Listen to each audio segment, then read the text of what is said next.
नमस्कार।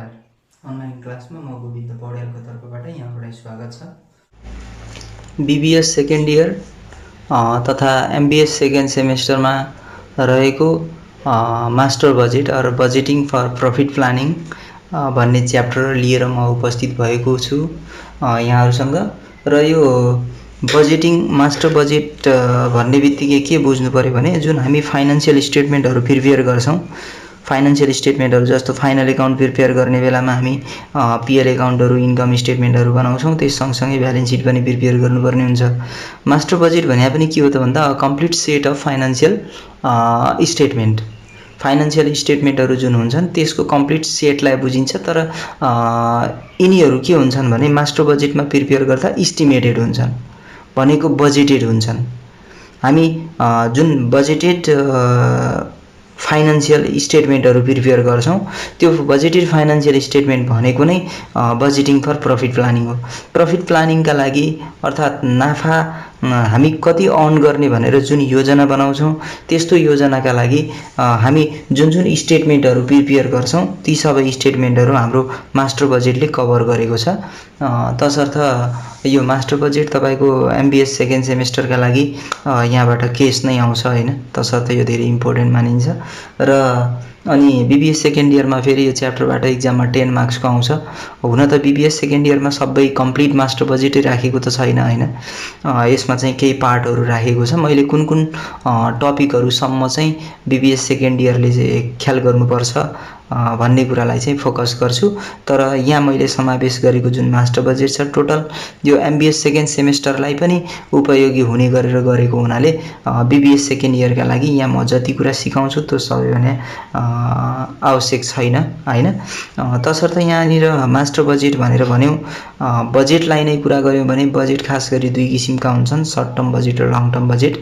Long term budget भन्ने बित्तिकै हामी क्यापिटल बजेटिङतर्फ जान्छौँ, सर्ट टर्म बजेट भन्ने बित्तिकै हामी यो मास्टर बजेटतिर आउँछौँ जुन अपरेसनल बजेट भनिन्छ हैन, फङ्सनल बजेटहरू हुन्।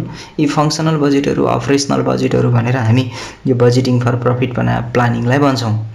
र यसमा के छ भने मास्टर बजेट प्रिपेयर गर्ने बेलामा पनि हामी के छ भने के अरे म्यानुफ्याक्चरिङ कन्सर्नको लागि र नन म्यानुफ्याक्चरिङ कन्सर्नको लागि अलग अलग हुन्छ। र म्यानुफ्याक्चरिङ कन्सर्नको लागि प्रिपेयर गर्ने हो भने अलिकति लेन्दी हुन्छ, किनकि यसमा हामी प्रोडक्सन युनिट्सहरू, प्रोडक्सन प्लानहरू गर्नुपर्छ। सँगसँगै प्रोडक्सन प्लानपछि हामी मेटेरियल कन्जम्सन बजेट बनाउनुपर्छ, त्यस्तै मेटेरियल पर्चेज बजेट बनाउनुपर्छ हैन। त्यसरी हामी स्टेप बाई स्टेप कम्प्लिट गर्दै जानुपर्छ। अनि त्यस्तै डाइरेक्ट लेबरको पनि बजेटहरू बनाउनु पर्यो, अनि म्यानुफ्याक्चरिङ ओभरहेडहरूको पनि बजेटहरू बनाउनु पर्यो। तर नन म्यानुफ्याक्चरिङ कन्सर्नतर्फ के छ भने हामी धेरै डिटेलमा गइरहनु पर्दैन, किनकि वस्तु उत्पादन हुँदैन, उत्पादन गर्दाका कामहरू, उत्पादन गर्दाका जुन प्रिपेयर गर्नुपर्ने बजेटहरू हुन्छन् तिनीहरू हामी प्रिपेयर गर्नु नै पर्दैन। जस्तो प्रोडक्सन बजेट बनाउनु पर्दैन, हामी डाइरेक्ट मर्चन्डाइज पर्चेज बजेट बनाएर नै सुरु गर्न सक्छौँ हैन। तसर्थ यसो दुईटालाई कम्पेयर गर्ने हो भने नन म्यानुफ्याक्चरिङ भन्दा म्यानुफ्याक्चरिङको केस अलिकति अप्ठ्यारो हुन्छ। ठिकै छ, हामी गफ गर्नुभन्दा स्टेटमेन्टहरूतिर लागौँ। हामी खास गरी मास्टर बजेट प्रिपेयर गर्दा नन म्यानुफ्याक्चरिङ र म्यानुफ्याक्चरिङ दुईटैलाई युज हुने गरेर मैले स्टेटमेन्टहरू प्रिपेयर गर्छु। सबभन्दा सुरुमा त म फर्स्ट स्टेटमेन्टमा जाने भएँ, यो सेल्स बजेटसँग सम्बन्धित छ। यो सेल्स बजेट र सेल्स प्लान भन्ने बित्तिकै हामीले के बुझ्नुपर्छ भने यो estimated quantity of goods that require to sales in the future भनौँ न हैन।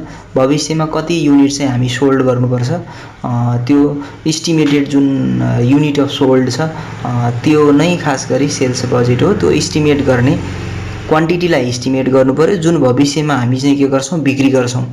भविष्यमा बिक्री गर्ने जुन क्वान्टिटी छ त्यसलाई इस्टिमेट गर्ने कामलाई हामी चाहिँ सेल्स बजेट भन्छौँ। बजेट भन्ने बित्तिकै प्लानिङलाई बुझाउँछ, इस्टिमेट्सलाई बुझाउँछ हैन। अब यो सेल्स बजेट भनेको त खास गरी यहाँ प्रिपेयर गर्दा मास्टर बजेट अन्तर्गत सेल्स बजेट भनेर अलग्गै त्यस्तो प्रिपेयर गरिरहनु पर्दैन। यो सेल्स बजेटले स्पष्ट तपाईँहरूलाई के कुरा बुझाउनु पर्यो भने हामी सेल्स बजेट प्रिपेयर गर्ने भन्ने बित्तिकै सेल्स रेभिन्यू कसरी क्याल्कुलेसन गर्न सकिन्छ त्यही कुरालाई फोकस गर्छौँ। तसर्थ मैले यहाँनिर एउटा स्ट्रक्चर जस्तो बनाउने भएँ। यो धेरै पुरै कम्प्लिट जस्तो रिजनहरू अनि प्रोडक्ट वाइज त्यसरी डिटेल दिएको मैले स्टेटमेन्ट त बनाउँदिनँ, तर हामीले यहाँ प्रिपेयर गर्नुपर्ने के कुरालाई हो भन्ने कुरा मात्रै फोकस गरेर बनाउने भए। जस्तो हामीलाई 3वटा महिनाको लागि बनाउनु पर्ने छ भने हामी 4वटा कलम बनाउँछौँ, किनकि एउटा टोटल पनि हुन्छ हैन। यहाँनिर डिटेल लेख्दा पनि हुन्छ अनि पर्टिकुलर्स लेख्दा पनि हुन्छ। जनवरी फेब्रुअरी मार्च 3वटा महिनाको लागि, अनि यहाँनिर मैले टोटल लेख्ने भएँ। र सेल्स बजेट प्रिपेयर गर्ने बेलामा मैले अघि पनि भने सेल्स रेभिन्यू क्याल्कुलेसन गर्ने हो, र सेल्स रेभिन्यू क्याल्कुलेसन गरिसकेपछि हामी सर्टेन पर्सेन्ट चाहिँ क्यास सेल्स र सर्टेन पर्सेन्ट क्रेडिट सेल्स भनेर क्वेसनमा दिएको छ भने त्यसलाई पनि हामी सेपरेसन गरिदिन्छौँ। त्यहाँसम्म चाहिँ प्रिपेयर गर्नुपर्ने हुन्छ। तसर्थ सबभन्दा सुरुमा हामी सेल्स इन युनिट्स,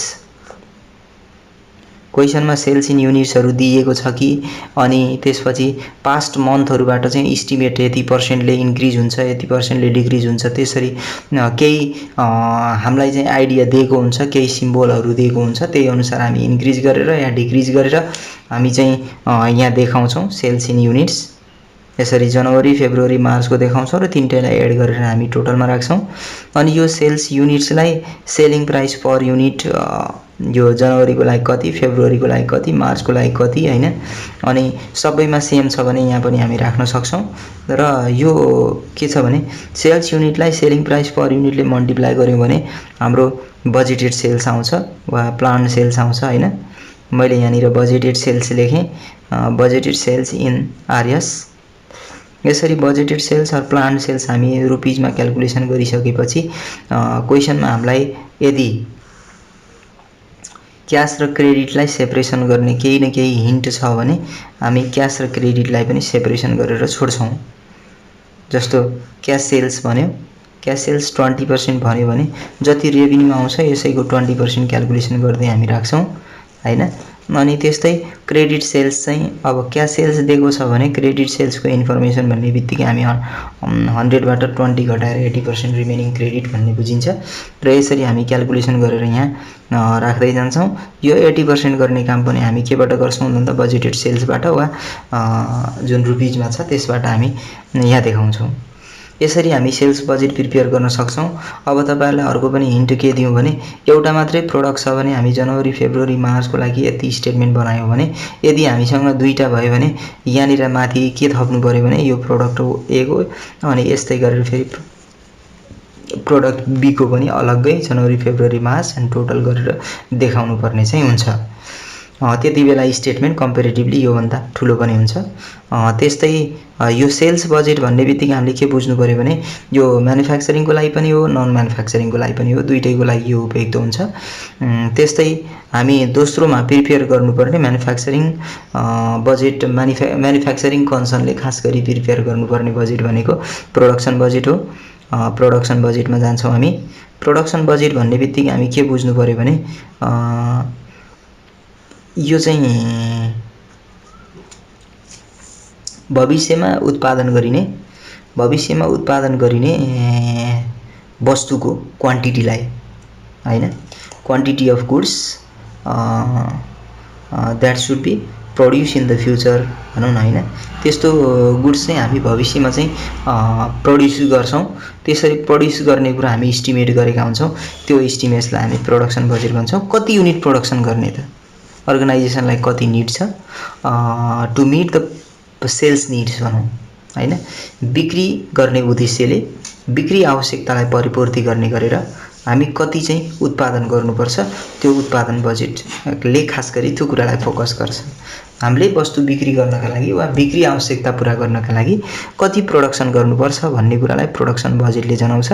र प्रोडक्सन बजेट पनि मैले यहाँहरुसँग यस्तै किसिमकै फर्मेट बनाइदिएँ 3 महिनाकै लागि, जसमा पनि हामी यसै गरेर जनवरी फेब्रुअरी मार्च वैशाख जेठ असार जे राख्दा पनि हुन्छ। स्टेटमेन्ट प्रिपेयर गरौँ पहिले, अनि टोटलको पनि एउटा कलम चाहिन्छ। यहाँनिर मैले अघि पनि भनेको हुँ पर्टिकुलर लेख्दा पनि हुन्छ र डिटेल लेख्दा पनि हुन्छ। त्यस्तै जनवरी फेब्रुअरी मार्च देन टोटल। अब प्रोडक्सन बजेट अघि पनि भन्यो सेल्स निडका लागि अर्थात् कति बिक्री गर्ने बिक्री आवश्यकतालाई आधार मानेर हामी प्रोडक्सन गर्नुपर्छ भनेका छौँ हैन। तसर्थ के गर्छौँ भने हामी प्रोडक्सन बजेट प्रिपेयर गर्ने बेलामा कति युनिट सोल्ड गर्नुपर्छ त सेल्स इन युनिटमा बेस भएर मात्रै हामी के गर्छौँ प्रोडक्सन बजेट बनाउँछौँ, जसलाई हामी प्लान्ट सेल्स इन युनिट भनेर पनि लेख्न सकिन्छ हैन। यो हामी यसरी गर्यौँ। जनवरी फेब्रुअरी मार्चमा भएको क्वान्टिटीलाई टोटल गरेर हामी टोटलमा निकाल्छौँ र यो सेल्स युनिटमा हामी एड गर्नुपर्छ क्लोजिङ स्टकलाई। यहाँनिर प्रोडक्सन बजेट बनाउँदा closing stock of finish goods use हुन्छ। तसर्थ इन्भेन्ट्री पोलिसी EFG भने फिनिस गुड्स हो, यो सम्झिनु होला। यदि तपाईहरुले चाहिँ के अरे क्लोजिङ स्टक दुईवटा मटेरियलको लागि पनि दिएको हुन्छ र फिनिस गुड्सको लागि पनि दिएको हुन्छ। यहाँहरुले प्रोडक्सन बजेट बनाउने बेलामा फिनिस गुड्सका लागि दिएको क्वान्टिटीलाई यो फिनिस गुड्सलाई युज गर्नु होला, इन्भेन्ट्री पोलिसीलाई युज गर्नु होला। अब क्लोजिङ स्टकको पोलिसी चाहिँ के छ र कस्तो हुन्छ भन्ने पनि थोरै हिन्ट दिउँ। जस्तो क्लोजिङ स्टकको बारेमा के हुन्छ भने टेक्निकहरु चाहिँ क्लोजिङ स्टक क्याल्कुलेसन गर्ने टेक्निक्सहरु चाहिँ धेरै हुन्छन् हैन। तर म्याक्सिमम चाहिँ के हुन्छ भने हामीलाई जजमेन्टल टेक्निकबाट जस्तो अर्को महिनाको चाहिँ तपाईको चाहिँ 50% हुने अनि सेम मन्थको चाहिँ 100% क्लोजिङ स्टक राख्ने वा त आउँदा दुईवटा महिनाको चाहिँ एभरेज युनिटलाई एज अ क्लोजिङ स्टकको रूपमा देखाउने, यो चाहिँ के हुन्छ त भन्दा इन्भेन्ट्री पोलिसीहरु क्वेशनमा दिएको हुन्छ। त्यसै गरेर हामी के गर्छौं त भन्दा इन्भेन्ट्री क्याल्कुलेसन गर्छौं। जस्तो अहिले एक किसिमका लागि म तपाईहरुलाई एक्जाम्पल दिउँ, closing stock of finish goods inventory policy के दिएको छ भने closing stock of finish goods is equal to 50% of next month sales भनेर भनिदियो भने, नेक्स्ट मन्थ सेल्स निड भनिदियो भने त्यति बेला हामी के गर्छौं जनवरीमा क्लोजिङ स्टक राख्दा यो फेब्रुअरीको जुन सेल्स छ त्यसको 50% राख्छौं। त्यस्तै फेब्रुअरीमा राख्दा मार्चको सेल्स जति छ त्यसको 50% ल्याउँछौं। त्यसरी हामी के गर्दै मार्चको लागि चाहियो भने अब अप्रिलबाट 50% ल्याउँछौं। त्यसरी हामी क्लोजिङ स्टक क्याल्कुलेसन गर्दै राख्दै गर्छौं। यहाँ क्लोजिङ स्टकको लागि चाहिँ क्वेशनमा केही न केही हिन्ट हुन्छ। र अझ अर्को कुरा तपाईहरु के क्लियर हुनु पर्यो भने यसरी क्लोजिङ स्टकलाई हामी यहाँ सेल्समा एड गर्ने भनेर लेखेका छौं र यो तीनवटा मन्थ मध्ये सबैभन्दा लास्टको मन्थ जुन महिनाको लागि प्रिपेयर गर्न भनेको छ। अब जनवरी फेब्रुअरी मार्चको लागि प्रिपेयर गर्न भनेको छ भने मार्च महिनाको लागि देखाउनु पर्यो। अनि वैशाख जेठ अषाढको लागि प्रिपेयर गर्न भनेको छ भने अषाढको जुन क्लोजिङ स्टक छ त्यसैलाई हामी टोटलमा देखाउनु पर्ने हुन्छ। यो हाम्रो total stock required or needed, required पनि लेखिन्छ हैन। Total stock required or total requirement यो लेख्न सकिन्छ। यसलाई हामी टोटल गर्छौं अनि यो टोटल गरिसकेपछि यसबाट हामी लेस गर्नुपर्ने हुन्छ ओपनिङ स्टक अफ फिनिश गुड्सलाई। ओपनिङ स्टक अफ फिनिश गुड्सलाई यहाँबाट लेस गर्छौं हामी। र opening stock of finish goods calculation गर्ने बेलामा पनि के विचार गर्नुपर्छ भने जस्तो जनवरीको जुन क्लोजिङ स्टक छ यो जनवरीको क्लोजिङ स्टक भने फेब्रुअरीको लागि ओपनिङ हुन्छ र फेब्रुअरीको क्लोजिङ स्टक जुन छ त्यो मार्चको लागि ओपनिङ स्टक हुन्छ। तसर्थ मैले यहाँनिर एरो दिनेमा यसरी यो रिलेसन चाहिँ सधैं सम्झिनुपर्छ। ओपनिङ स्टकको रिलेसन सधैं यस्तै हुन्छ र क्लोजिङ स्टक चाहिँ सेम मन्थको हुन्छ या त नेक्स्ट मन्थको हुन्छ भन्ने कुरा चाहिँ क्वेशनमा इन्भेन्ट्री पोलिसी दिएको हुन्छ, त्यसैको आधारमा राखिन्छ। जस्तो अनि यहाँनिर मैले ओपनिङ स्टक अफ फिनिश गुड्सको कुरा गरे। Opening stock of finish goods जुन पिरियड दिएको हुन्छ यो पिरियडको बिगिनिङको जुन ओपनिङ स्टक हुन्छ त्यसैलाई नै हामी टोटलमा राख्छौं र यसरी हामी यो ओपनिङ स्टकलाई यहाँबाट लेस गरेर जुन रिजल्ट प्राप्त हुन्छ त्यसैलाई हामी प्रोडक्सन बजेट भन्छौं। प्रोडक्सन बजेट भन्छौं। Planned production in units KG जे पनि हुन सक्छ। यो हामी यो के यसरी क्याल्कुलेसन गर्छौं। खास गरी प्रोडक्सन बजेट भनेको म्यानुफ्याक्चरिङ कन्सर्नको लागि मात्रै उपयोगी हो, नन म्यानुफ्याक्चरिङ कन्सर्नको लागि यो प्रिपेयर गर्नु पर्दैन। त्यसैगरी हामी सी नम्बरको उसमा जाउँ। यसमा चाहिँ के छ भने म्यानुफ्याक्चरिङ कन्सर्नले खास गरी प्रिपेयर गर्नुपर्ने मटेरियल पर्चेज बजेट अनि यसको सँगसँगै फेरि मैले नन म्यानुफ्याक्चरिङ कम्पनीहरुले कन्सर्नहरुले प्रिपेयर गर्नुपर्ने मर्चेन्डाइज पर्चेज बजेट दुईटैको कन्सेप्ट दिन्छु। भर्खरै हामी प्रोडक्सन बजेट सक्यौँ र यहाँनिर मैले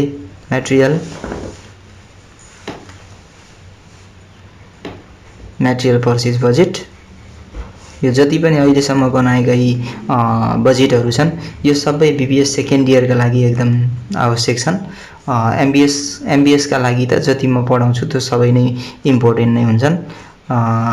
यहाँनिर मटेरियल पर्चेज बजेट बनायौँ। अब कति महिनाको लागि for the period for 3 month ending Asar, for 3 month ending March भनेर यसरी हामी लेख्छौँ। खालि 3 महिनाको लागि मात्रै प्रिपेयर गर्नुपर्छ र सधैँ 3 महिनाको लागि मात्रै बन्ने रहेछ भनेर नसोच्नु होला, किनकि यो क्वेसनमा जति महिनाको लागि दिन्छ त्यति महिनाको लागि नै प्रिपेयर गर्नुपर्ने हुन्छ। अहिले मैले आफ्नो सुविधाका लागि अब धेरैजसो 3 महिनाको बजेट प्रिपेयर गरिने हुनाले म त्यही अनुसार 3 महिनाको लागि मात्रै बनाएको छु। त्यस्तै यहाँनिर डिटेल र पर्टिकुलर मध्ये जे लेख्दा पनि हुन्छ म भने। त्यस्तै जनवरी, फेब्रुअरी अनि मार्च यो टोटल। अब मटेरियल पर्चेज बजेट भन्ने बित्तिकै हामीले के सोच्नु पर्यो भने जुन प्रोडक्सन निड्स थियो, जुन प्रोडक्सन उत्पादन गर्नुपर्ने क्वान्टिटी थियो, त्यो उत्पादन गर्नका लागि हामी बाहिर बजारबाट कति क्वान्टिटी चाहिँ पर्चेज गरेर ल्याउनु पर्छ त हैन। कति मटेरियलहरू ल्यायौँ भने, कति मटेरियलहरू ल्याएर हामी चाहिँ उत्पादन कार्य सुरु गर्यौँ भने रिक्वायर्ड प्रोडक्सन चाहिँ उत्पादन गर्न सकिन्छ भन्ने कुरासँग सम्बन्धित छ। तसर्थ मटेरियल पर्चेज बजेट प्रिपेयर गर्ने बेलामा हामी प्रोडक्सन युनिटमा बेस भएर मात्रै के गर्न सकिन्छ, प्रिपेयर गर्न सकिन्छ। तसर्थ मैले यहाँनिर प्लान प्रोडक्सन इन युनिट्स भनेर लेखेँ। जनवरीको लागि, फेब्रुअरीको लागि, मार्चको लागि राखौँ। त्यस्तै टोटलमा कति आउँछ त्यो टोटलको पनि जोडेर राखिदिउँ। अनि यसरी प्लान प्रोडक्सन इन युनिट्स आइसकेपछि यो प्लान प्रोडक्सनलाई हामी स्ट्यान्डर्ड जुन युसेज रेट हुन्छ त्यो मटेरियल पर युनिट प्रोडक्सन गर्नका लागि, फिनिस गुड्स 1 युनिट प्रड्युस गर्नका लागि कति मटेरियल निडेड हुन्छ भन्ने जुन स्ट्यान्डर्ड युसेज रेट दिएको हुन्छ, उक्त स्ट्यान्डर्ड युसेज रेटले मल्टिप्लाई गरेर हामी पहिले मटेरियल कन्जम्सन क्याल्कुलेसन गर्छौँ। तसर्थ मैले यहाँनिर standard usage rate of material भनेर लेखेँ। यो standard usage rate of material भनेको 1 युनिट प्रड्युस गर्दाखेरि लाग्ने मटेरियलको क्वान्टिटी हो हैन। तसर्थ यो दुईटा हामी प्लान प्रोडक्सनलाई स्ट्यान्डर्ड युसेज रेटले मल्टिप्लाई गरेर प्लान मटेरियल कन्जम्सन आउँछ। यसरी प्लान मटेरियल कन्जम्सन आइसकेपछि मात्रै हामी यो कन्जम्सनको आधारमा हामी कति क्वान्टिटी पर्चेज गर्नुपर्छ त भन्ने निकाल्न सकिन्छ। यो प्लान मटेरियल कन्जम्सनमा हामी एड गर्छौँ क्लोजिङ स्टक अफ र मटेरियल। मैले सी अब्लिक दिएर यस लेखेँ, यो भने क्लोजिङ स्टक हो। क्लोजिङ स्टक अफ र मटेरियल पनि इन्भेन्ट्री पोलिसी दिएको हुन्छ र त्यही इन्भेन्ट्री पोलिसीको बेसमा भएर बनाउनु पर्ने हुन्छ। यो पनि के हुन्छ भने मार्च महिनाको जो जति फिगर हुन्छ क्लोजिङ स्टक त्यो नै टोटलमा जान्छ। अनि यसलाई पनि हामी यो माथि प्लान मटेरियल कन्जम्सनसँग एड गर्छौँ। यो टोटल रिक्वायरमेन्ट आउँछ हैन, कति हामीलाई चाहिँ मटेरियल निडेड छ त भन्ने कुरा आउँछ। अनि यो हामी टोटल गरिसकेपछि यसबाट ओपनिङ स्टकलाई हामी लेस गर्छौँ हैन, लेस ओपनिङ स्टक अफ र मटेरियल। र मटेरियलको ओपनिङ स्टकलाई यहाँबाट लेस गर्यौँ भने बल्ल हाम्रो मटेरियल पर्चेज आउँछ।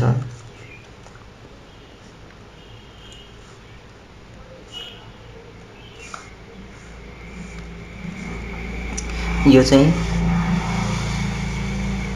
प्लान्ड मटेरियल पर्चेज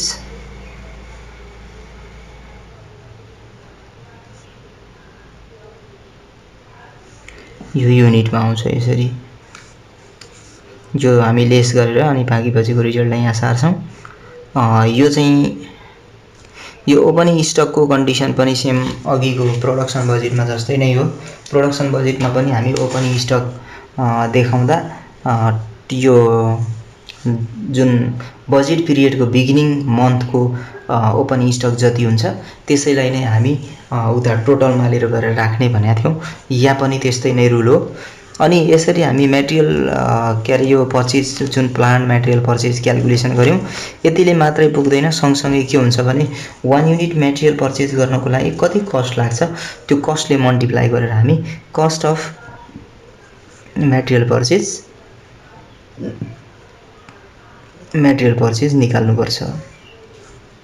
र यो कस्ट अफ मेटेरियल पर्चेज निकालिसकेपछि भने यो पर्चेज बजेट चाहिँ कम्प्लिट हुन्छ।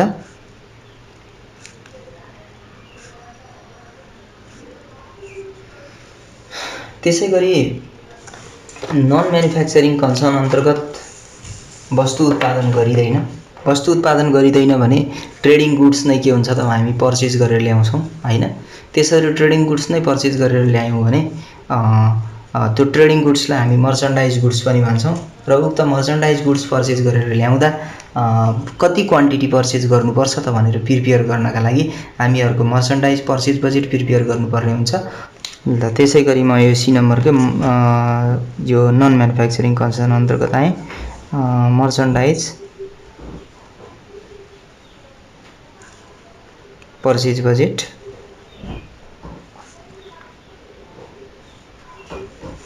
यो पनि हामी फर 3 मन्थ इन्डिङ अब मार्च नै भनौँ, एउटै पिरियडको लागि बनाउँदैछौँ।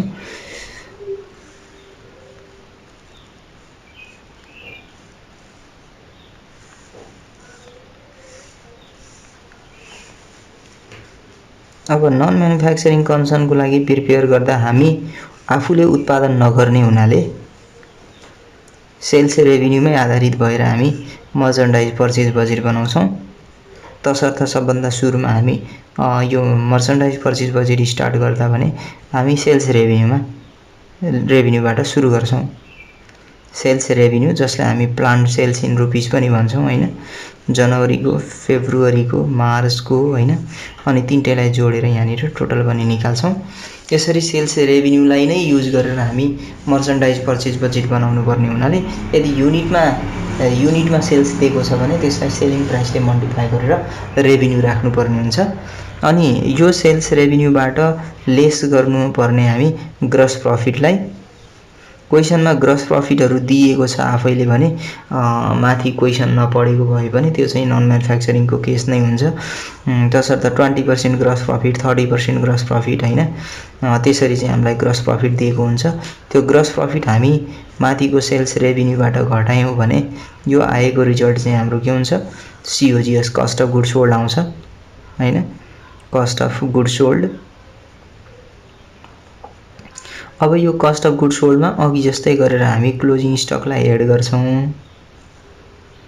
क्लोजिङ स्टक अफ मर्चेन्डाइजको कुरा हो यो हैन। क्लोजिङ स्टक अफ मर्चेन्डाइजलाई जोड्छौँ अनि यो टोटल रिक्वायरमेन्ट आउँछ है। अनि यसमा हामी के गर्छौँ भने यो टोटल रिक्वायरमेन्टबाट ओपनिङलाई लेस गर्छौँ अनि ओपनिङ स्टक अफ मर्चेन्डाइजलाई लेस गर्यौँ भने लेस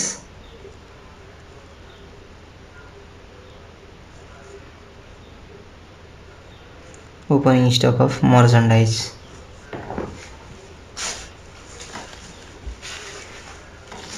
यसरी ओपनिङ स्टकलाई लेस गर्यो भने अब हामीले जुन प्राप्त गर्ने रिजल्ट छ यो नै मर्चेन्डाइज पर्चेज बजेट हुन्छ।